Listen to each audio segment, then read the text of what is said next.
All right, guys, we're going to be reacting to this. New construction homes are built horrible in 2025. I agree with this. I live in Wisconsin. They're building these houses that look like, they look fake. They look like Legos, guys. I'm not kidding. Let's jump in. To be jealous when I would drive by new construction homes, like, oh, I wish I would be able to afford one, or oh, I wish I could get one of those. But now, after seeing how they're constructed, I want nothing to do with them. And honestly, I'm not surprised. Everything new in the past couple of years has been built horrible and not to last. Now, if you guys happen to be in the market for a new construction home, or you are a homeowner, let me know what you think about these new construction homes down in the comments section below. Otherwise, let's get right into today's episode. I'm honestly kind of shocked. When did we stop building real houses and start building houses made out of glue and bark chips and list them for $1 million? So this is what I'm talking about right here. Yep, there we go. $1 million for a bunch of junk OSB plywood. There we go. Yeah, that's what I'm talking about. Yeah, bro.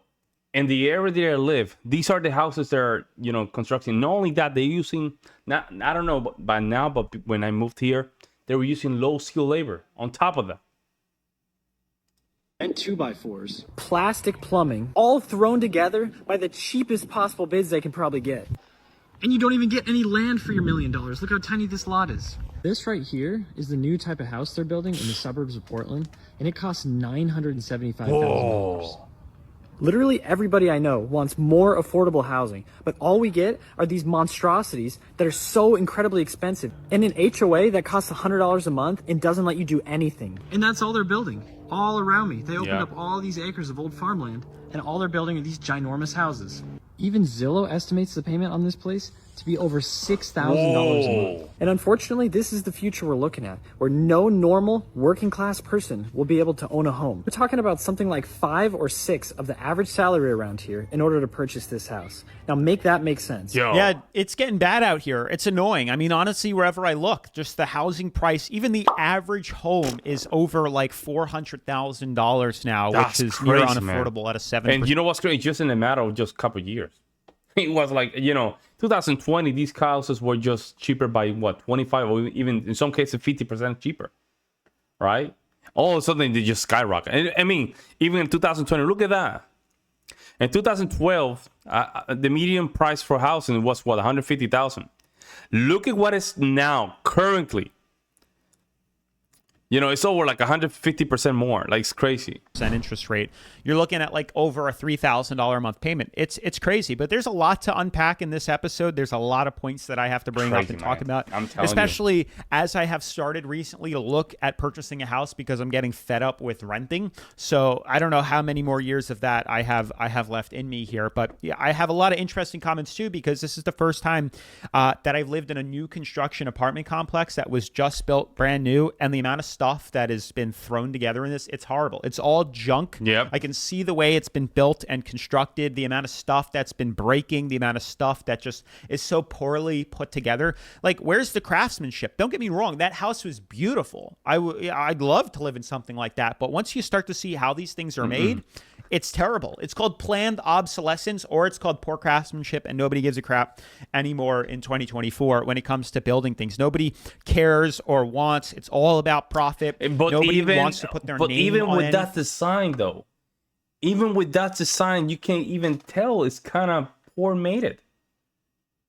Like, you can tell that this type of houses are not strong. They're not strong. If you get all of a sudden a rain with 45 miles per hour wind, right? That house is not going to hold it. This house is not going to hold it. And really be proud of the work that they did. Like he said, they probably outsource it to the cheapest bidder that can put it all up. They throw it together with, crazy glue and, plywood and press board, and that's it. And they're charging $2 million, $1 million for it. Not to mention, you don't get any land. You're literally, if I'm paying $1 million for a house, I'd like to at least not be able to touch my neighbor's house when I put my hand out the window. What does everyone think? It's a brand new house, it's not going to have any problems. Well, let me show you all the problems that I find. There we go. That's nice.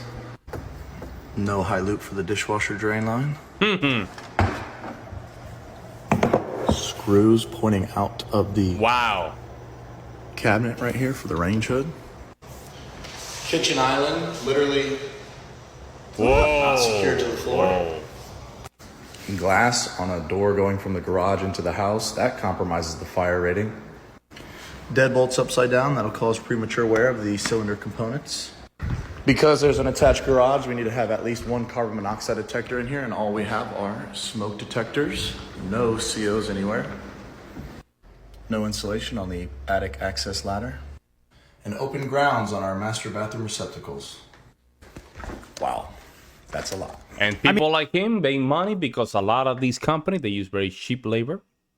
And a lot of these labors are not even from the United States. Let's keep it 100, guys. These people make money because people that are building their houses are using the cheap labor that are not even equipped to handle our infrastructure. And it really just tells you that the lack of care or quality or craftsmanship is out the window. I used to be so naive to think, obviously, who wouldn't want a new construction home? Who wouldn't want a new car? I was naive, and I thought too, if you're getting a brand new car or I knew that, but if you're getting a brand new house, I don't know why I thought it was any different. I know, and we've made countless videos on the channel, not to buy brand new cars because you're guinea pigs and they fall apart and you have no idea what's wrong with them. And not to mention something called planned obsolescence, where they've made and engineered things to break and they're not as durable and as good as they used to be. Now everything is to be built as cheaply and as quick as they can using plastic, which, as we know, breaks. If you use plastic in your cooling system in your car and it's constantly getting heated up and then cooled down over and over again, it makes the plastic brittle and it cracks. Same thing goes with the house. And I was naive to think that houses would be, the outlier in the mix, that they would be totally fine. We're becoming China, basically. The Americans are our product are becoming what used to be China 15 years ago. 15 years ago, because our mindset is not, because we're cheating the system. We're trying to cheat the system. And by doing that, we're putting ourselves in a position of being very low quality. It's going to be a point where making the USA is basically, it's going to be a bad brand. That's what it is. And why would I want an old house that has problems when I could get a new house? Well, after watching some of these videos, I am quickly changing my mind, and I don't think I ever want to buy a new house here. I'd rather get one that's stood the test of time.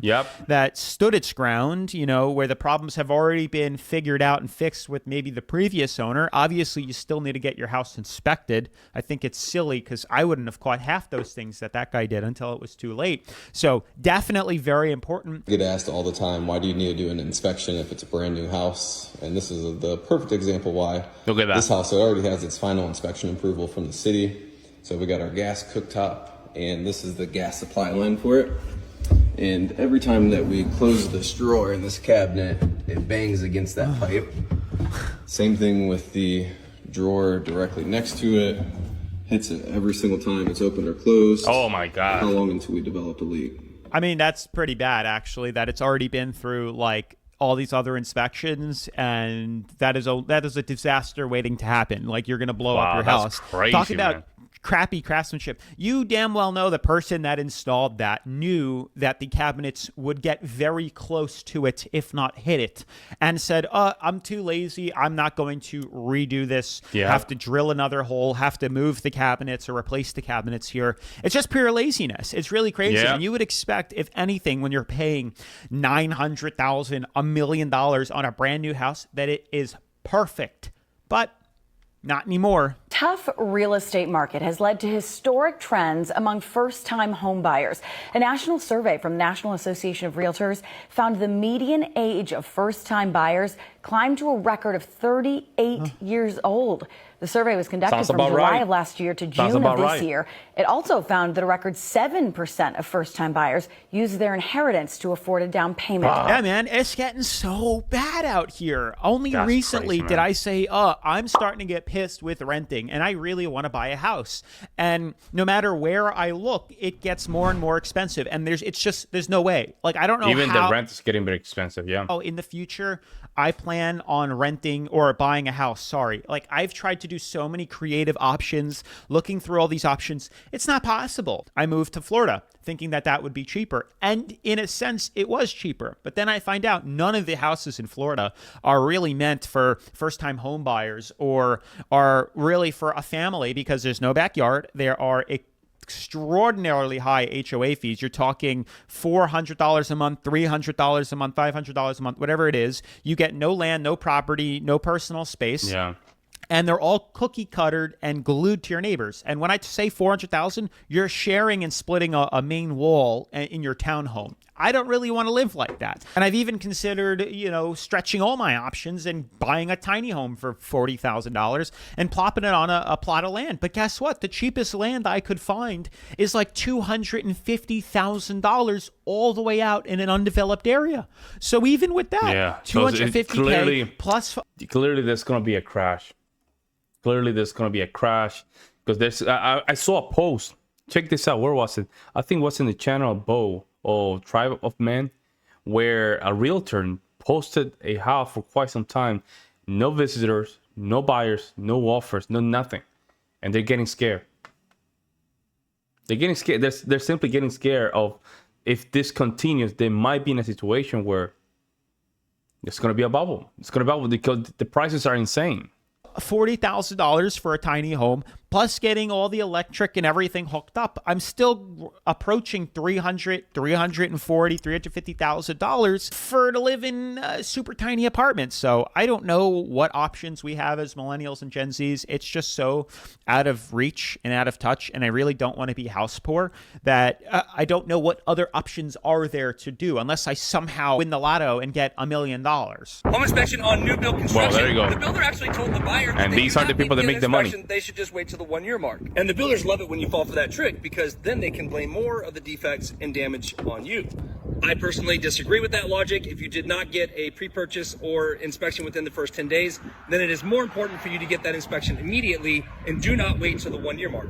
And this client is very happy that they did not fall for their tricks. And this is why. Exposed lath material. Oh, wow. Well, that's great. Wow. More exposed lath material. There you go. In that house.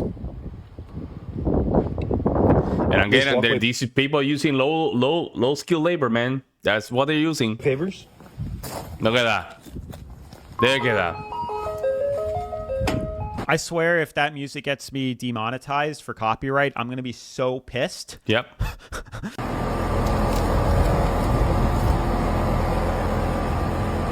Level. We're in the attic. And it's almost like they think we're not going to check the insulation material. I just shoved my flashlight in there to make a hole. And it's like, okay, what do we got? 6 inches? Your damaged truss member. And if the light shines through, then it gets the blue. Maybe mold or something. Oh, blue tape. No, that's not good.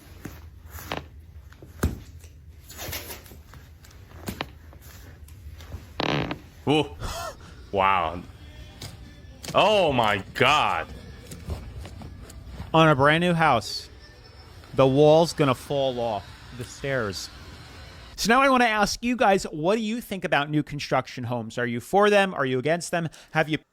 Man, this is stupid, bro. I'm telling you, man. We're in this position that is not... I want to buy a house myself, right? I want to buy a house. And I'm working my shiitake off to make sure I can provide that to my family. But it's not going to be in one of these new places, man. It has to be an old house. I'm thinking about old house already renovated. A whole house that they did some changes, painted, and was built in 1912 or something like that. Because I prefer to pay for something. The house already went through a lot of, like he said, turbulence hits, World War I, World War II, kind of, you know what I'm saying? Like something that went through the test of time. And this is why Europeans' houses are even stronger than Americans. Americans don't have any pride in our buildings. Where I live, landscaping company. And guess who are they hiring? Low-skilled workers, man. And they don't do even a good job. I have to come out and just correct these guys, man. I have to come out of my own apartment, correct them. What are you doing? You're not using the lawn. You have to turn it off. People are here. It's crazy, man. Hey, you have to chop that wood. You have to do this. You're not doing a good. You know what I'm saying? Like, I have to correct them. You're not even work. Unbelievable. This amount of house. This is gonna just crash so bad. So bad. And also, you have to just blame some of the realtors because they want to make money, but they're greedy as hell. They're making the same mistake of 2008 of just putting overpriced houses. And a lot of people just refinancing some of these houses they took that they didn't have the money. For what? For what? They're putting one loan after the other, and that is building a lot of equity in the house. So, at the end of the day, it's going to crash. It's going to crash, guys. Let me know what you guys think. I'll see you in the next one.